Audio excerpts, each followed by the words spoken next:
exciting panel of new age innovators and path breakers. Understanding the what and the why of what you're doing and what you're offering is very important. You can be in any part of the world. You need to be there for your client's social media, brand account. The thing I learned most during my time in ISME was do not seek instant gratification. It's very important to understand what the need and the want of that market is. And I want to extend a warm welcome on behalf of ATLAS Skill Tech University to firstly our esteemed panel. Give a huge round of applause for them. And of course, a welcome to our lovely students, our audience. A huge round of applause for yourselves too. So, entrepreneurship in the modern world is shaped by an ever-evolving landscape of technology, consumer behavior, and global connectivity. Young entrepreneurs today have unprecedented access to digital tools and platforms that allow them to scale their businesses quickly and reach global markets. We have an exciting panel of new age innovators and path breakers who have made significant strides in the entrepreneurial world.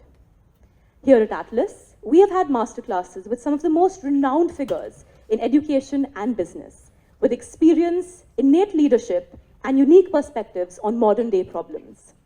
Our panel today not only has all these qualities, but also one distinguishing factor which makes them very special. They're all alumni of our esteemed institution.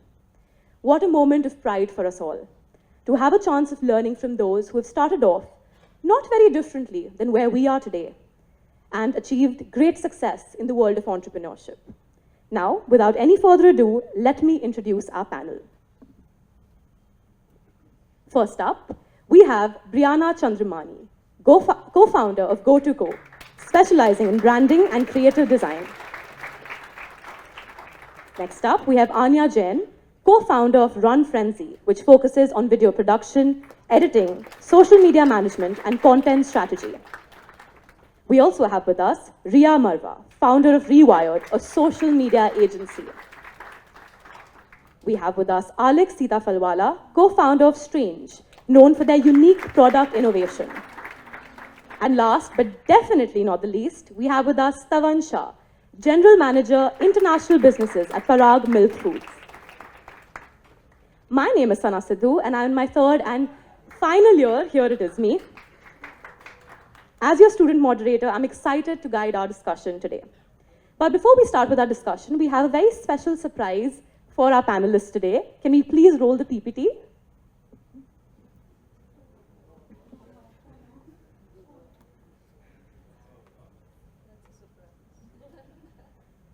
So I believe these are all pictures of when our panelists were here in college as students. Oh, we have Kunal sir there. He still is very fun. I'm guessing this is some event that you... Perfect. So can we have a huge round of applause once again for our panelists? So before we dive into our chat, I would request our panelists to come and be seated. Now, I did give one line of introduction for everyone, but I don't think that's nearly enough to even capture what you guys are doing and the scale at which you guys are doing it. So I would like you to introduce yourselves and also tell us a little bit and give us an insight into your business, what it's all about. Hi guys, how's everyone doing? I'm Ria Marwa, and I was in ISD WPP when it was just a small communication school. However, it groomed me to be where I am today. After college, I started working at a social media agency because as COVID hit, I was just like, what do I do with my life? And turns out I worked there for 3 years to realize that I was actually pretty good at social media and marketing. So basically, scrolling on Instagram actually paid me money. Moving on to which I started my own social media boutique agency called Rewired, which specializes in marketing, content creation, and growing social media platforms for fashion, lifestyle businesses, and helping them achieve their business goals. Perfect. Thank you so much, Brianna. Hi guys, I'm Brianna. For those of you who don't know me, I'm from the first batch of ISME. Meena ma'am's favorite, all the faculty's favorite batch. So after I left ISME, I went on to have 2 successful startups as of now. GoToCo, which is one of them, is a design studio and a print house. In a short span of, I would say, 4 years, we've been able to work with international Fortune 500 companies. We've also worked all the way to domestic startups in India. My second company is Coffeen, which is India's first cold brew coffee liqueur, which made me India's youngest alcohol brand founder at the age of 23, which is not the legal drinking age in India, in Maharashtra. And again, for Coffeen, in the first 2 years, we got funding from the big boys in the business, Diageo. And I would say I have the confidence to do all of this because of the relationship and all the support and mentorship that we've had from the entire faculty at ISME. They have molded us to be the people we are today. And today I'm gonna share with all of you a little bit of my experience and learnings that I've had, and hopefully it'll help you all on your entrepreneurial journey. Thank you so much. Guys, also I think we can keep the round of applause going. Hello, my name is Alex Sitafalwala. I'm from the 2020 batch of ISME. In case any of you guys are overwhelmed by everything they just said, I was as well. So they're really like, it sounds like a lot, but we were just a few years back, we were sitting exactly where you are. So in case you're overwhelmed throughout this, don't be, because it's just a matter of a little bit of resilience and hard work to get to probably where they are and I am. But yeah, so when I was at ISME, I was also working. I used to work at this shoe store called Super Kicks. I'm sure a lot of you guys have heard of it. So I got into the industry back then, and I really enjoyed what I was doing, and I knew I wanted to work in that space. So I was always fashion inclined as well. So it was natural for me to start my own brand. We started during 2020, right around the offset of COVID. And it's just been a really enjoyable journey, which I'm really excited to share with you guys. It's been a lot of, so I am not from the fashion space. I didn't even go to ISD for that matter. So I made a lot of mistakes. So I'm excited to share more of that with you guys, because that's where you all will learn. They have a lot more success stories than me probably, but it'll be a lot of fun, and I'm really excited to talk to you guys.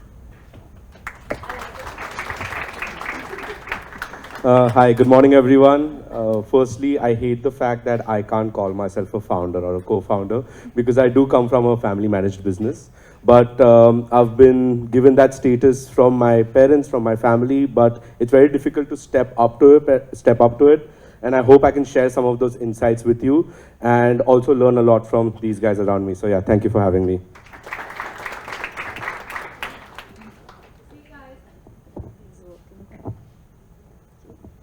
Hey guys, so I'm Anya. I'm from the batch of 2022, and I'm the co-founder of a production house called Run Frenzy. We started about 2 years ago, but I started my journey in the film and entertainment space in my first year at ISME, and I started off as an assistant director, an intern assistant director, and I think ISME gave me the opportunity to explore that a lot more. They were always very liberal in terms of what we're doing to excel outside of the regular structure of the university. And from there onwards, I worked at another content studio, and that's when I realized that in the film space, there are multiple roles. So there's direction, there's assistant direction, there's cinematography, etc., etc. But what I really enjoyed was finding the balance between the creative and the management. And I think that sort of led me to production. And so yeah, now we're 2 years in. We are a boutique production house, and we focus on clients in the fashion, lifestyle, hospitality space, and we're also expanding internationally quite a bit. So yeah, like the other panelists, I'm quite excited to share my journey. Thank you so much. So I will definitely be taking Alex's advice on not getting too overwhelmed, because I really think I'm like in awe sitting here right now. But let's move on. I think it wouldn't be an alumni panel without us trying to gain an insight into what their college life was all about. So my next question again is to all of you, and that is, what is something that you learned during your time at uni that helped during the course of your career or is still helping you to this day? Coming into marketing, WPP was all about advertising and communication strategies. So after WPP, even the internships that were given to us, Ogilvy's, Gray's, all these big firms doing advertising on a large scale, you had two options, either go into marketing or advertising. I got really scared looking at Gray and Ogilvy people staying till 12 a.m. in the night, and I was like, no, no, no, no, no. And then I did something worse, start my own business. So I'm working 24 hours. But that being said, what I learned from my professors here was the importance of brand building. Like, what do you perceive a brand as? Is it a friendly brand? Is it a strict brand? Is it a fun brand? And I feel like that always stayed with me. Like whenever I onboard a new client, I go back to that exercise that my teachers made me do, where they made me personify each brand. And I feel like it's such a simple thing to do, but it really creates a path for you to strategize for a brand henceforth. So that is definitely something that I learned and that stayed with me. So for me, I think my learnings were a little different. It was more about being a team and supporting one another, helping each other grow. We were a very close-knit family, just 100 students. And I feel like they really taught us that to go far, you go together, but if you go fast, you go alone. And that's something that they gave me the opportunity to do because of all the roles I had, whether it was in the student council or in the RC ISME. So with all these roles, I feel like they really made us a family and go together. They let us go out to all these events, win things together. So it really gave me, it taught me the importance of having a team and having that relationship with one another, because it's not fun. The process is not fun if you have to do it alone. I'm going to answer this question, and it's going to make me feel really, really old, but bear with me. The thing I learned most during my time in ISME was do not seek instant gratification. Just to give you a brief on that, a lot of what you know you should do, you don't want to do because it's delayed. Like, it's going to take time to see or bear the fruits of that work. So for example, you know you're going to get a degree, but to show up to college every day seems like such a task because you're only going to see the benefits after 3 years. But for example, eating a tastier meal is far easier than eating a healthy meal because of instant gratification. So all the things that I did at ISME which took time, so for example, fighting to be the president of a club or staying after school even though I didn't have to for some work which may seem insignificant at the time. So fight for the things which might not give you like quick benefits. For example, networking. Do you know everyone in your class? Have you taken the effort to remember the name or what they do? It might not seem beneficial now, but years later down the road, you might need somebody who can cater to exactly something that they do, but you didn't network enough. So fight for the things that don't seem significant now, but will be really important later. That's what I learned at my time in ISME. Yeah, I think that I have to agree with Alec on the networking bit, because the kind of people you meet at any college or in any space, trying to get their perspective and insight is one of the biggest things that I believe I have learned, because one of my best friends could have a completely different opinion about something that I have an opinion about. So really gives you perspective on other people's opinions.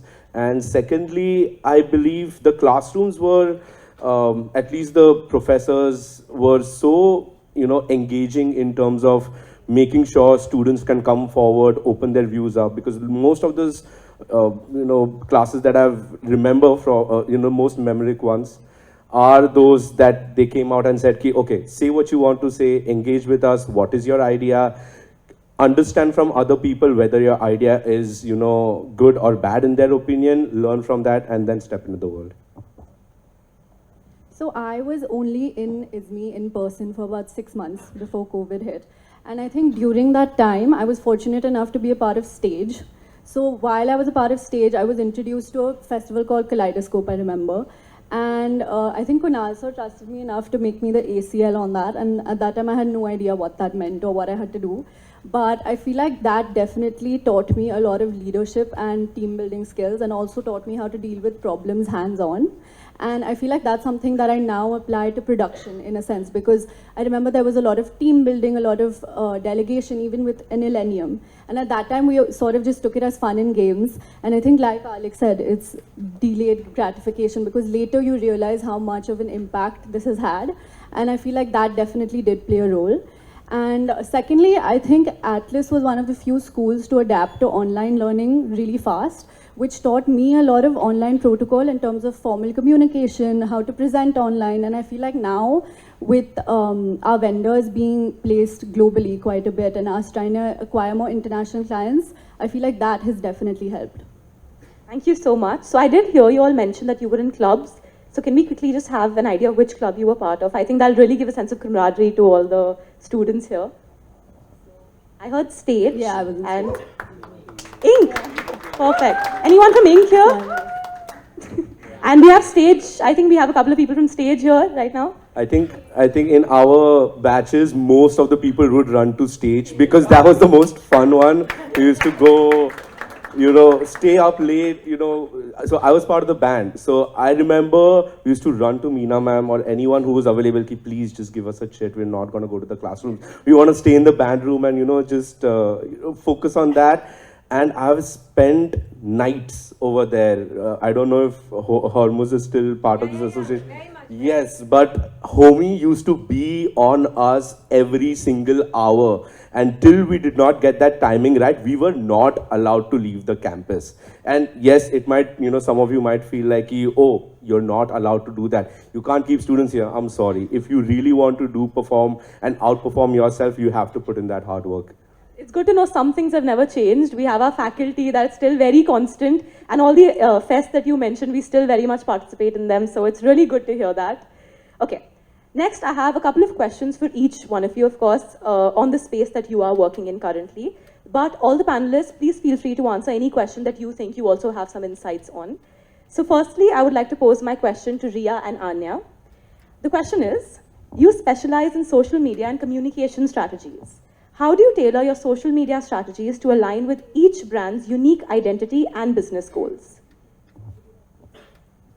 So while we don't handle social media management per se, I think Ria and I were just discussing that. It's quite a task, and kudos to her for doing that every day. But what I'd say is, in a very cluttered landscape, because now literally everyone and every brand is on social media because that's the first thing you do when you start a company, I think understanding the what and the why of what you're doing and what you're offering is very important. And what I'd also say now is, for brands that are coming on social media especially, it's very important to have a touch of the founder in them, because that's the only thing that will differentiate you. Because in the creative landscape now, there might be 1,000 companies that are doing exactly what you're doing. Some might even be doing it better than you. So what will differentiate you is adding a little bit of a personal touch and essentially founder-led marketing. So I'd say that's a big thing that we propagate. And we have seen it work really well in the case of influencers these days as well. So yeah, so in whatever way you're comfortable, I mean, you don't have to put your face out there if you don't want to, but even in the way you communicate, whether that's your captions, whether that's how your graphics are, I think it's very important to have a touch of yourself with your brand. And that's the way to sort of ensure that it's not something that's easily replicated. Perfect. So instead of appealing to the masses, which is important, you also need to focus on building a personal brand before, so that resonates into your... Yeah, because that's also how it'll be sustainable, because the audiences will see you grow and your brand grow as and when you grow, instead of just following trends and appealing to masses at all times. Thank you so much. I 1000% agree with what Anya said when it comes to a founder-led business. I am constantly battling with my clients saying you need to put yourself out there. And whenever they have listened to me, it's worked in their favor, because let's look at a fashion brand. There are thousands of fashion brands. There are thousands of jewelry brands. What differentiates you is the person behind it. Similarly, with all of us sitting here, I'm sure there are many packaging companies. What differentiates her is Brianna. So even for me, when people want to work with Rewired, they are not working with Rewired, they're working with Ria. They know that, which is why they trust me. So I feel what brands need to do to differentiate them is firstly the founder-led aspect. Secondly, to answer your question, how we strategize different strategies for different brands, I feel like we need to work very closely with the founder of the brand to understand their vision for their brand. Because yes, Instagram is for brand building, but at the end of the day, it is also sales. So if a brand is building an Instagram presence just to build their brand and showcase how they want to portray their brand on social media, cool, that's a different strategy. But 90% of the times it will be to increase sales. So it's very important to tailor your strategy in a way where people are not just coming to your page and being like, oh wow, this is a pretty picture, this is a fun reel, but also how is this leading someone to go check your website and press order. So it's very important to sort of understand what the objective of the business is, and then work on your social media strategy, which includes your content buckets, what sort of content you're creating in terms of shoots, what sort of influencers you're roping in for that particular brand. Are you doing ads? Are you doing performance marketing? Then a mixture of all of that will lead to building your brand. So it's really not a one size fits all. It really depends on what your brand is all about and how you tailor it accordingly. And I agree, sales is the most important. Spoken from a true business owner. Got it. Okay. Next up, I have a question for Stavan. How does a legacy business like Parag Milk Food adapt its traditional marketing strategies to appeal to modern global audiences? Okay, so I forgot to mention this in my introductory, but I do come from a dairy FMCG background. And yeah, when you're talking about marketing strategies that you want to implement, when you're focusing on multi-brand entities, where you have certain brands that are doing well in certain sectors, it could be an income sector or it could be a geographic sector, but each one is catered towards a specific market. It's very important to understand what the need and the want of that market is. If you do not understand what the customer wants, you're not going to be able to tell them this is what you need and this is what I can provide to them. End of the day, customers very smart. No customer is a fool. So firstly, to understand what they want and then go and tell them ki, this is what you want and I have this. So creating a problem statement, understanding the problem statement and giving a solution to the problem statement is the basic mechanism of business. And that's how you implement on different brands.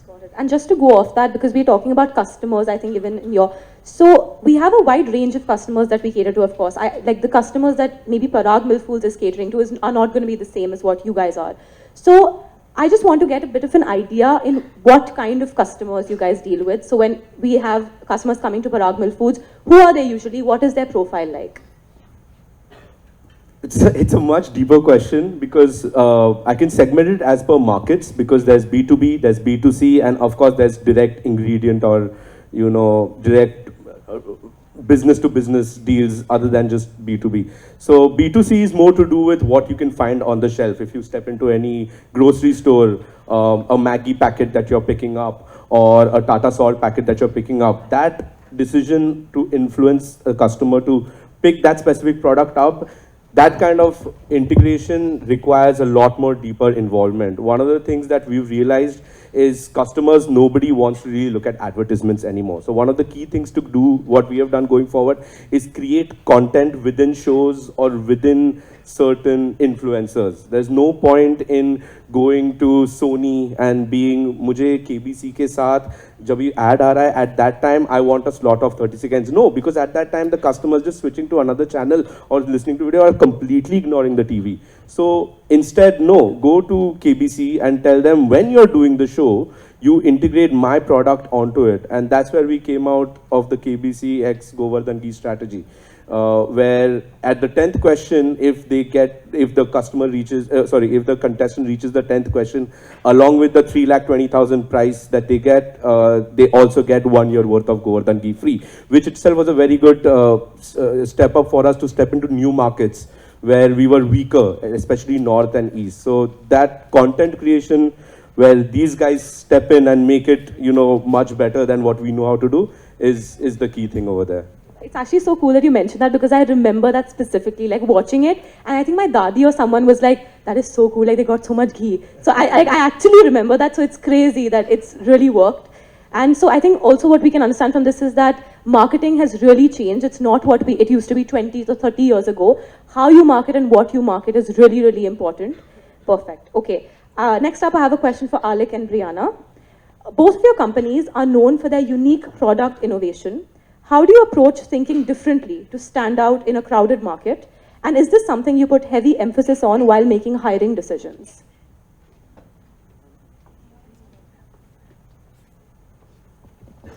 So, yeah, can you repeat the Of question? course, Because there yes. were So the two parts first to it, two sorry. parts. So the first part is just because your company is so driven on unique product innovation, how do you approach thinking differently to stand out from a really crowded market? And the second part is that is this something like creative thinking? Is this something that you put very heavy emphasis on when making your hiring decisions? So, yes, I'll answer the second question first. I feel like creativity can't be taught. It's something that has to come from within. So, definitely while hiring, we are very specific. We take a lot of time to spend time with the person before we make that decision. And yes, we do want people who think out of the box. Although we make boxes, we don't want anyone thinking about them. It's always outside. So it is very important for us while deciding who we're hiring. And about the emphasis on how we go about thinking differently. Honestly, what is original today? There's so much all over the world that's being done by brands every single day. Everything is inspired by something. It's about putting your fresh perspective, adding your original touch to it. But honestly, original, it's too late for original. Everything has been done in some industry, in some demographic, across something. There'll always be a reference point, there'll always be an inspiration. So it's just about how creatively you can put things together and how creatively you can communicate those things to be different. So a skill that we would require is also, I think, being able to gain that inspiration from all around, like knowing the sources, knowing the reference materials to look at. Perfect. Firstly, this is a good thing to happen, but I disagree with one thing Brianna said, that creativity isn't inborn, in my opinion. Actually, I've had the privilege of doing a TED talk about how you can develop the skill of creativity. So growing up, I was diagnosed with dyslexia way early when I was in school, and they make you do a test which checks your left brain and right brain, and I was supposed to be somebody who's not creative and far more logical. But growing up, I have developed the skill of creativity, and I think it's more about putting yourself in uncomfortable positions to be able to develop the skill of creativity. Because as a human, you conform, your brain will do acrobatics to make sure you don't do something new. Like you'd want to do something, you keep doing, but every time you put yourself in a position which you don't enjoy, you kind of reach a new level of creativity. It is a different process for everyone, and actually one of the books I'm reading, Atomic Habits, teaches you how to like develop a skill like creativity. And also going back to what I said at the intro, when you are in school, a lot of these school or college or university for that matter, a lot of these soft skills like creativity, communication are developed here. So when you put yourself, okay, I want to be in a club, and Meena ma'am will tell you, listen, come up with 5 ideas for club, things that we can do for the club. You put yourself in an uncomfortable position to think creatively. Also answering your question, so just a quick brief. Basically, STRANGE is an abbreviation. It stands for street and change. So we try to change conventional way in which clothes are made.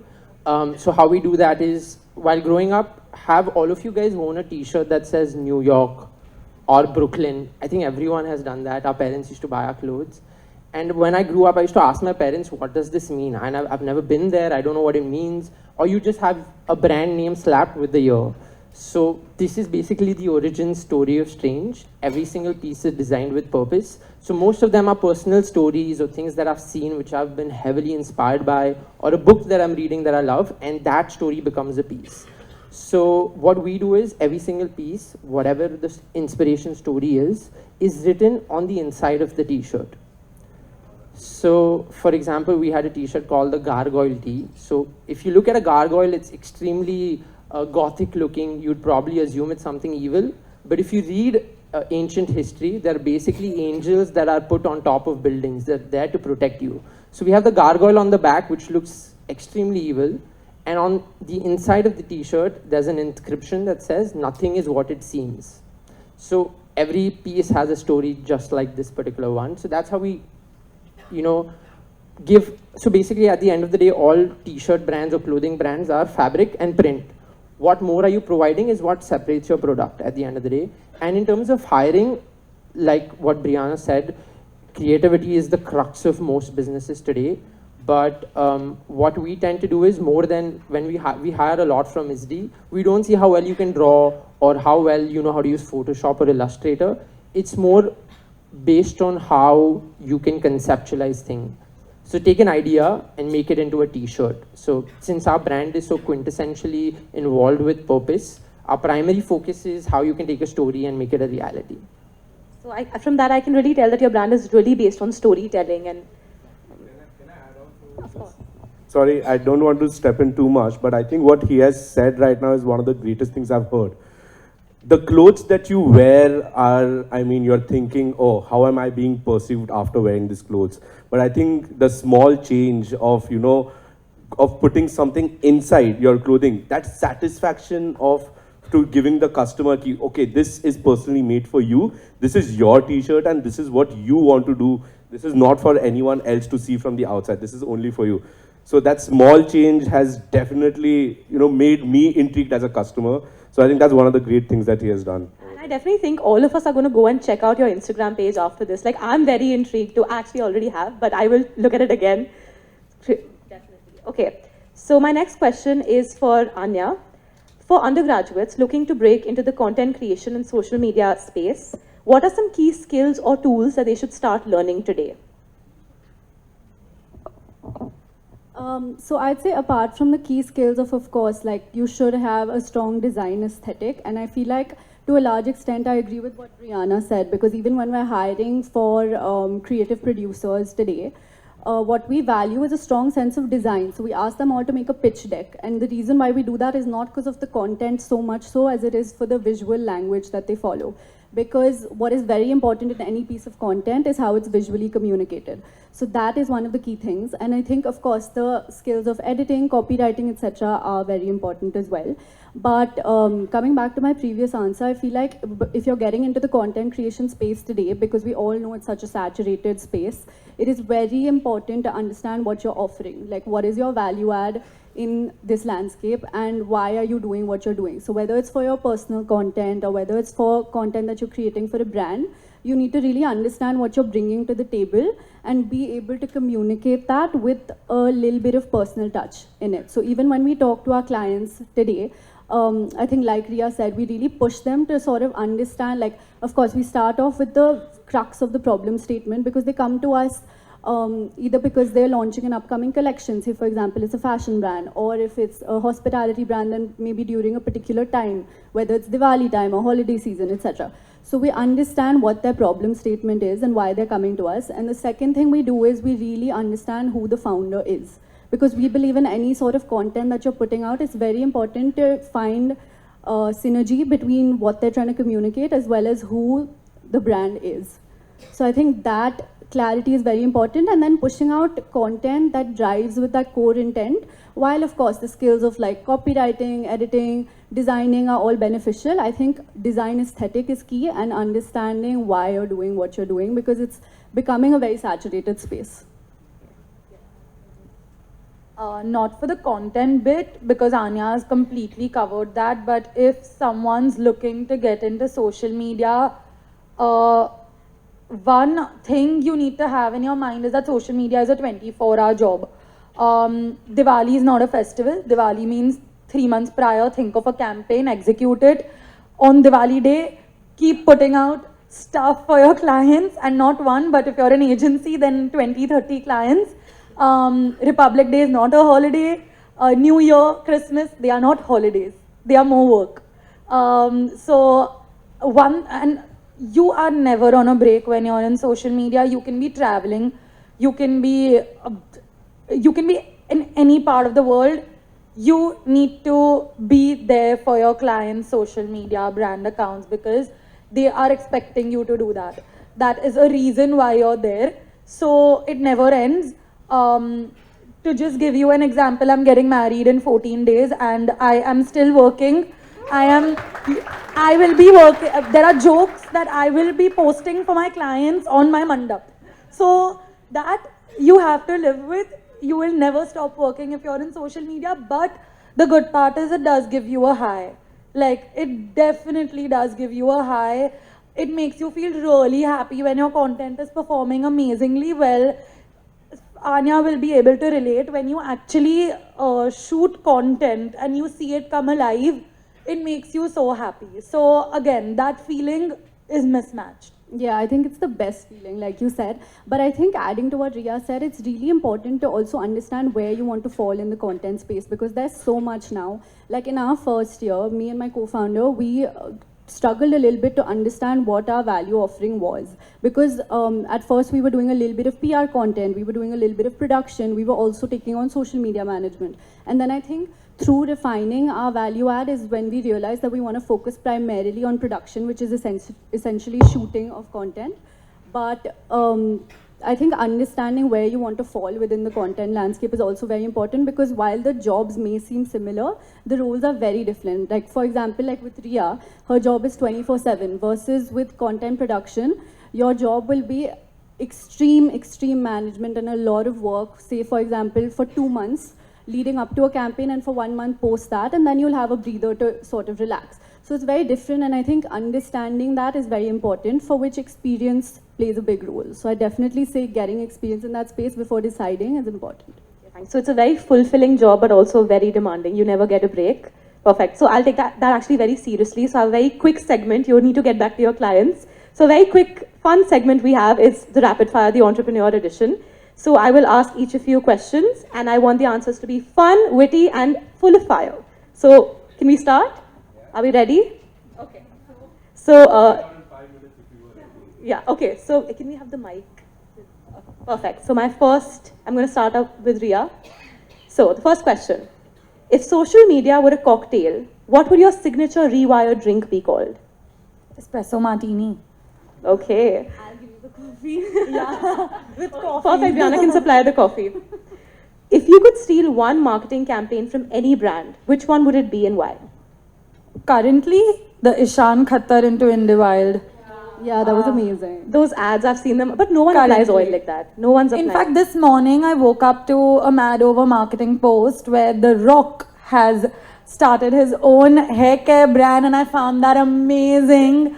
And yeah, I was literally on my way here on my phone and I saw it and I was like, oh wow. Every day I'm amazed. Perfect, okay. What's harder, coming up with a viral campaign or explaining to your parents what you do for a living? I think it's been a while, so my parents understand. So coming up with a viral campaign, because sabko viral chahiye. Okay. What's the one thing every brand should stop doing on social media? Tough one. I think selling too hard. I think coming from a space where I'm working mostly with luxury and premium brands, when you are selling too hard and doing too many sales and too many discounts and too many offers, I think it looks a little trying too hard. Got it. But describe your vibe in only emojis. You can describe the emojis to us. I'll use the camera emoji. I'll use the on the phone emoji, the selfie emoji, all the emojis that have to do with a mobile phone. Perfect. Okay, next up we have Alik. Are you ready for your rapid fire? I guess so. Okay. If you could create a billboard for Strange, what would it say? Clothes are semi-permanent tattoos. That's a good one. Okay. Rank these clothing brands based on personal preference. Jaywalking, Essentials, Antisocial, Social Club, and of course, Strange. I would say Jaywalking first. He's been an inspiration. I know him personally. He's guided me a lot. I'd put Strange second, and all the brands that follow. So Indian brands, homegrown brands, you should all be supporting them. It's so funny. I see people pay so much more to get an Essential hoodie than probably any Indian streetwear brand, whereas a person who's on the other side of the fence, nobody outside is going to fight for an Indian brand. So till we are not proud of our own brands, it's very difficult to grow on a international scale. What is the strangest, pun intended, fashion trend that you secretly love? I'm going to get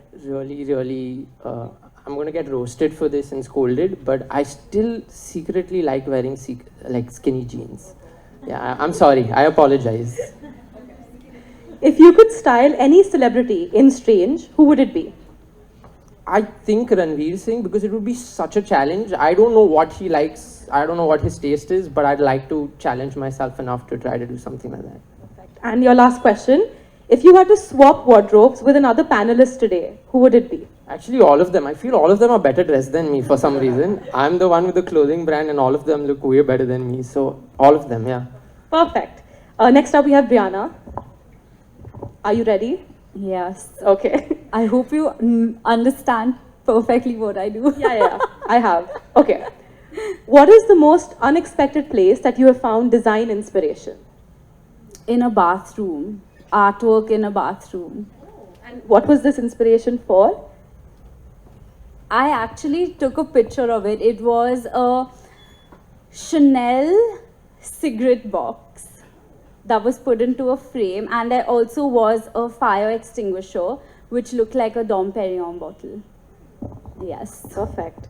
So we can find inspiration in bathrooms. I think all of us just need to keep an eye out for it. Okay. Which brand do you secretly wish you had designed the packaging for?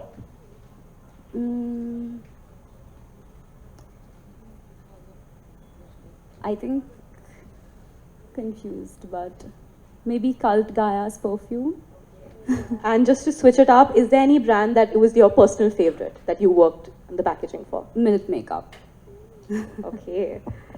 Next up, what is harder, working with clients or working with family, since it is a mother-daughter? Oh, 100% with clients. Working with my mom is the best thing I could ask for. I don't think Stavan agrees with you. Also, I grew up with a single mom, so I didn't have too much of her time growing up. So for me to be able to spend that time with her, now it's 24/7, but no complaints. Okay. What is the most overlooked element of great packaging? The most overlooked element of great packaging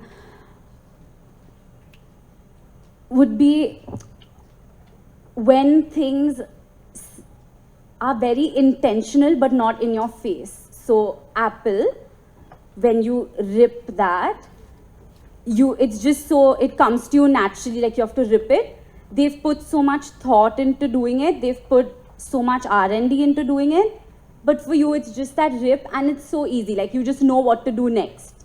So I feel like when it makes you feel like you know what you have to do next, that's... Okay, perfect. And your last question, if you could create a logo for student life, what would it look like? For student life? Student life, yeah. Yeah.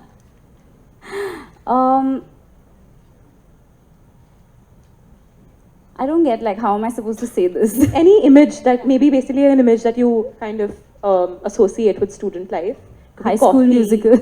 Oh, perfect. Yeah.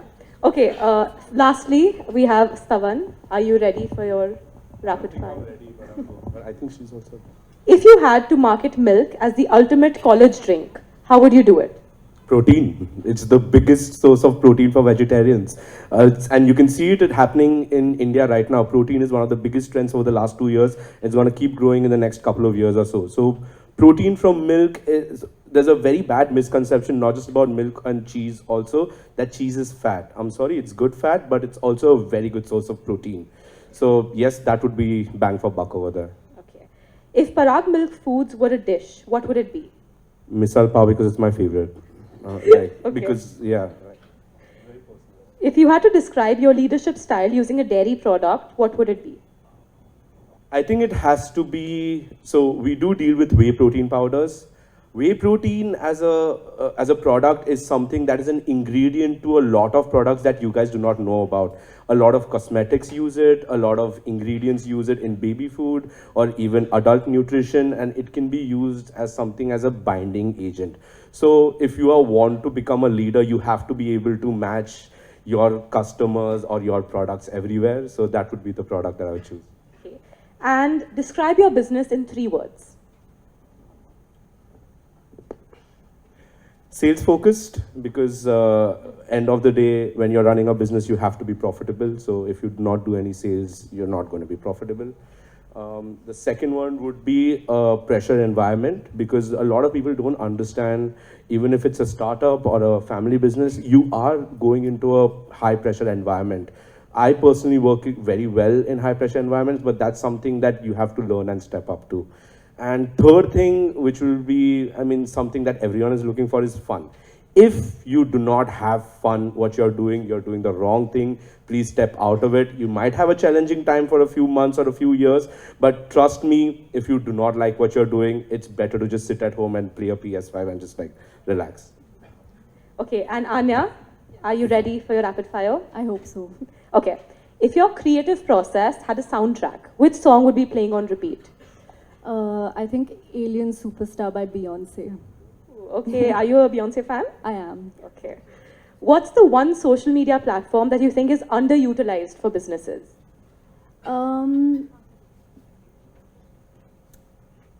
I'd say it was Threads for a bit, but honestly, I think Instagram is the way to go. Like, I don't think there's anything else that's like taking the cake at the moment. Okay. If you could hijack any brand's social media for 24 hours, which one would it be? Jacques Mo. Okay. And which fictional character do you think would be the ultimate influencer? Kim Possible. And what is the most iconic brand collab that hasn't happened yet but should?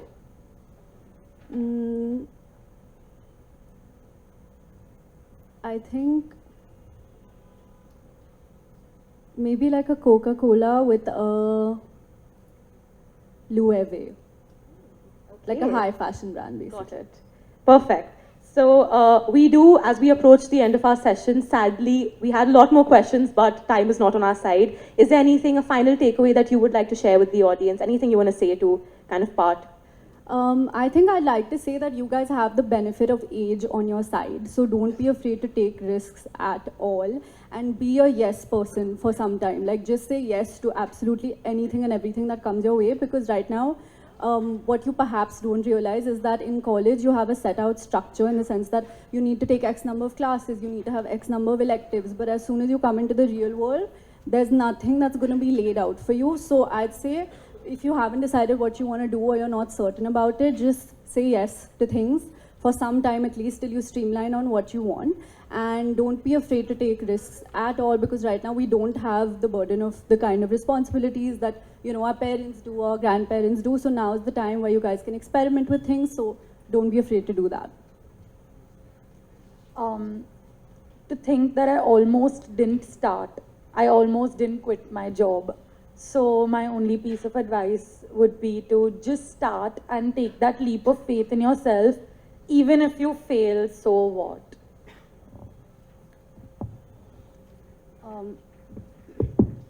Mine's very simple. Find something you're really good at.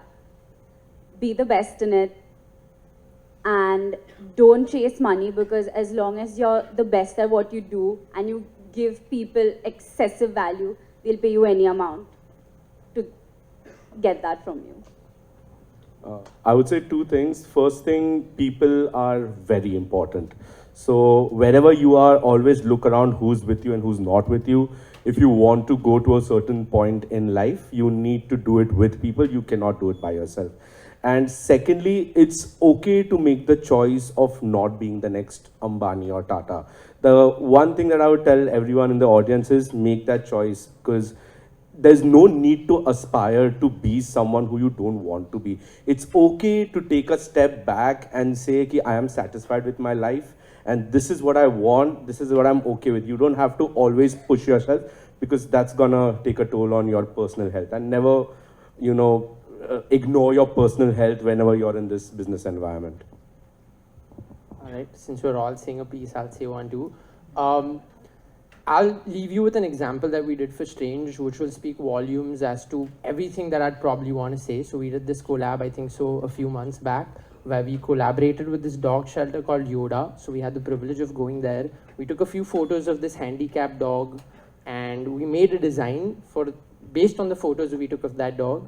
We raised over 35,000 in 24 hours, and it was our best Instagram social marketing piece of campaign that we ever put out. So the takeaway is be original. See, like Brianna said, there's nothing original, but make sure whenever you take inspiration to add your touch enough to be deemed as original. And along with that, be relatable. So as long as you're original and relatable in whatever you do, you're more likely to succeed. And lastly, like Savan said, you have to have fun. If you're not having fun, what's the point of anything? You could have all the money in the world, but if you're not having fun, it makes no sense. Perfect. Okay, before we, can we have a round of applause for all the answers? So before we conclude, and I think even Indu ma'am wants to come and obviously address the audience. Question, maybe one we can take. Yeah, we can take a couple of. Okay, she has. Yeah, she's just come. She's here. Hello, my name is Ashira Siddiqui, and I'm currently. My name is Ashira Siddiqui, and I'm currently in second year. So my question is for Mr. Alec. What was the inspiration behind starting your own brand, and what were the few challenges that you have faced in your journey so far? So like I mentioned, it was all about clothes with purpose. So I wanted to wear something I knew the story of. So it was just a very simple thing. I saw the need that there's nobody who creates clothes with stories. They just more often than not slap their brand name. So that was the inspiration. And to be honest, the biggest challenge with the clothing business is how saturated the market is. So unless you're doing something extremely different, or you're confident that the idea you have doesn't exist, I wouldn't advise to get into this industry. So those are the two things that I would, Perfect. So we also have Indu ma'am who has joined us right now. Can we have a huge round of applause to welcome her?